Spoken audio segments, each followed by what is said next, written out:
Ça libère la parole, même si ce n'est pas la parole.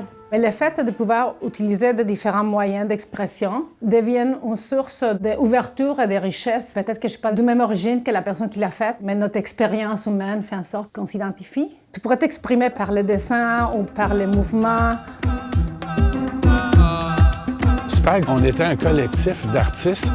Le bain Mathieu, toutes les toilettes avaient été pétées. Tu sais, c'était formidable parce que personne en voulait. Tu sais, au lieu de faire venir un gars qui nous coupe le ciment, on n'avait pas les moyens. Chacun, on s'est remplacé pour faire des trous. C'est les artisans qui ont construit l'économie italienne. Et ici, il y avait des artisans un peu partout. Ils travaillaient dans les garages. Je voyais que si tu faisais une place pour des artisans qui pouvaient s'entraider entre eux, tu pouvais créer quelque chose d'impressionnant.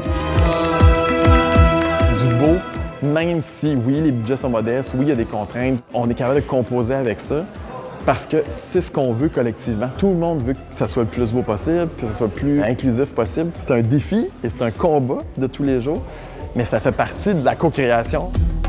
Amener une programmation culturelle dans les espaces publics, il faut adapter, il faut connaître le secteur, il faut connaître le type de public. Il y a de la création quand il y a une forme de prise de risque. Dans un quartier, tu peux marcher tous les jours, voir tout le temps les mêmes choses, pas les remarquer. Puis à un moment donné, pour une raison, quelle qu'elle soit, tu commences à t'impliquer dans le quartier puis tu vois plein de choses différemment.